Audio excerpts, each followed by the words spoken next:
जय श्री हरि महाविष्णु जी के मित्रों, ब्रह्मवैवर्त पुराण में देवशयनी एकादशी के विशेष महात्म्य का वर्णन किया गया है। इस व्रत से प्राणी की समस्त मनोकामनाएं पूर्ण होती हैं। यह एकादशी आषाढ़ मास के कृष्ण पक्ष की एकादशी, जिसे योगिनी एकादशी कहते हैं, के बाद आती है। आषाढ़ मास के शुक्ल पक्ष की एकादशी को ही देवशयनी एकादशी कहा जाता है। इसी एकादशी से चतुर्मास का आरंभ माना जाता है। इस अवधि में कोई भी शुभ कार्य जैसे विवाह आदि नहीं किया जाता है कि इसी दिन से भगवान श्री हरि महाविष्णु जी क्षीर सागर में शयन करने लगते हैं और फिर 4 माह बाद उन्हें उठाया जाता है।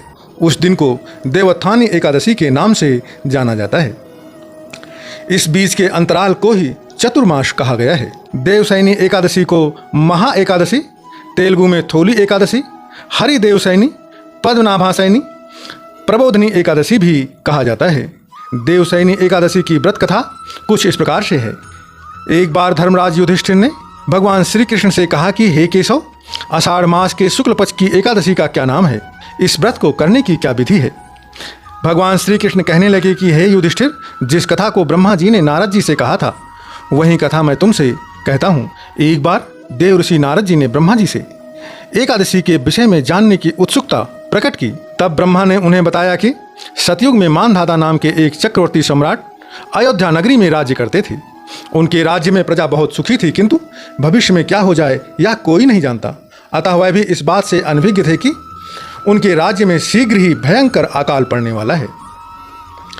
उनके राज्य में पूरे 3 वर्ष तक वर्षा न होने के कारण भयंकर अकाल पड़ा। इस अकाल से चारों ओर त्राहिमाम त्राहिमाम मच गई। धर्म के पक्ष के यज्ञ, हवन, पिंडदान, कथा, व्रत आदि में कोई भी कमी मानधाता राजा नहीं रखते थे। जब मुसीबत पड़ी तो धार्मिक कार्यों में प्राणी की रुचि कहाँ रह जाती है। प्रजा ने राजा के पास जाकर अपनी वेदना की दुहाई दी। राजा तो इस स्थिति को लेकर पहले से ही दुखी थे। वह सोचने लगे कि आखिर मैंने ऐसा कौन सा दुष्कर्म, पाप कर्म किया है जिसका दंड मेरे साथ साथ मेरी प्रजा को भी भुगतना पड़ रहा है। फिर इस कष्ट से मुक्ति पाने का क्या कोई साधन नहीं है? ऐसा मैं क्या करूं जिससे इस कष्ट से मुक्ति मिल सके? इसी उद्देश्य के साथ राजा मानधाता अपनी सेना को लेकर जंगल की ओर चल दिए। यहाँ विचरण करते करते एक दिन वह ब्रह्मा जी के पुत्र अंगिरा ऋषि के आश्रम में पहुंच जाते हैं और उन्हें साष्टांग प्रणाम किया। ऋषिवर ने आशीर्वाद देते हुए कुशल क्षेम पूछा। फिर जंगल में विचरने व अपने आश्रम आने का कारण जानना चाहा। तब राजा ने हाथ जोड़कर कहा, हे महात्मन, सभी प्रकार से धर्म का पालन करता हुआ भी मैं अपने राज्य में दुर्भिक्ष का दृश्य देख रहा हूँ। आखिर किस कारण से ऐसा हो रहा है? कृपया इसका समाधान बताएं। यह सुनकर महर्षि अंगिरा ने कहा कि हे राजन, सब युगों से उत्तम यह सतयुग है। इसमें छोटे से पाप का भी बड़ा भयंकर दंड मिलता है। इसमें धर्म अपने चारों चरणों में व्याप्त रहता है। ब्राह्मण के अतिरिक्त किसी अन्य जाति को तप करने का अधिकार नहीं है, जबकि आपके राज्य में एक शूद्र तपस्या कर रहा है। यही कारण है कि आपके राज्य में वर्षा नहीं हो रही है और अकाल पड़ गया है। जब तक वह काल को प्राप्त नहीं होगा तब तक यह अकाल शांत नहीं होगा और ऐसे ही अकाल से आपकी प्रजा मरती रहेगी। किंतु राजा का हृदय एक नरपराध शूद्र तपस्वी के हत्या के लिए बिल्कुल भी तैयार नहीं था। राजा ने कहा, हे देव, मैं उस निरापराध को मार दूं, यह बात मेरा मन स्वीकार नहीं कर रहा। कृपा करके आप मुझे कोई और उपाय बताएं। महर्षि अंगिरा ने बताया कि आषाढ़ माह के शुक्ल पक्ष की एकादशी का व्रत यदि वह करते हैं तो इस व्रत के प्रभाव से अवश्य ही वर्षा होगी। राजा अपने राज्य की राजधानी लौट आए और चारों वर्णों सहित पद्मा एकादशी का विधि पूर्वक व्रत किया। व्रत के प्रभाव से उनके राज्य में मूसलाधार वर्षा हुई और पूरा राज्य धन धान्य से परिपूर्ण हो गया। मित्रों, ब्रह्मवैवर्त पुराण में देवशयनी एकादशी के विशेष महात्म का वर्णन किया गया है। इस व्रत के करने मात्र से प्राणी की समस्त मनोकामनाएं पूर्ण हो जाती हैं।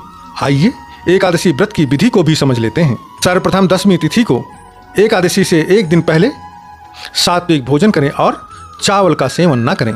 एकादशी के दिन ब्रह्म मुहूर्त में उठकर पहले स्नान करें और भगवान श्री हरि महाविष्णु और माता लक्ष्मी का ध्यान करके व्रत का संकल्प लें। भगवान विष्णु की प्रतिमा को गंगा जल से स्नान करवाएं और उन्हें फूल, तुलसी दल, पीले वस्त्र और मिठाई अर्पित करें। इस दिन जो मैंने अभी कथा आपको सुनाया है, उस कथा को सुनना और सुनाना चाहिए, या शुभ माना जाता है। एकादशी के दिन अन्न का सेवन ना करें, केवल फलाहार करें या फिर केवल जल का ग्रहण करें। रात्र में भगवान विष्णु जी का भजन कीर्तन करें और जागरण करें। एकादशी के दिन दान पुण्य करना भी बहुत ही अधिक शुभ माना जाता है। द्वादशी तिथि को सूर्योदय के बाद व्रत का पारण करें। सनातनी पंचांग के अनुसार देवशयनी एकादशी तिथि की शुरुआत 5 जुलाई को शाम 6:58 पर होगी। देवशयनी एकादशी तिथि का समापन 6 जुलाई को शाम 9:14 पर होगा। उदया तिथि के अनुसार देवशयनी एकादशी 6 जुलाई को मनाई जाएगी। एकादशी व्रत का पारण द्वादशी तिथि में ही करना चाहिए। इस बार देवशयनी एकादशी व्रत का पारण 7 जुलाई को किया जाएगा। इस दिन सुबह 5:29 से लेकर 8:16 तक व्रत का पारण करने का शुभ मुहूर्त है। द्वादशी तिथि पर सुबह उठकर स्नान कर पीले कपड़े धारण करें, सूर्यदेव को अर्घ्य दें। इसके उपरांत मंदिर की सफाई करें, भगवान श्री हरि महाविष्णु और माता लक्ष्मी की पूजा अर्चना करें, आरती कर मंत्रों का जप करें। इसके बाद भगवान श्री हरि महाविष्णु को सात्विक चीजों का भोग लगाएं। एक बात को विशेष ध्यान दें कि भोग में तुलसी दल को अवश्य शामिल करें। ऐसा माना जाता है कि भोग में तुलसी दल शामिल न करने से श्री हरि महाविष्णु जी भोग को स्वीकार नहीं करते हैं और आखिरी में लोगों में प्रसाद का वितरण कर स्वयं भी प्रसाद को ग्रहण करें। जय श्री हरि महाविष्णु जी की।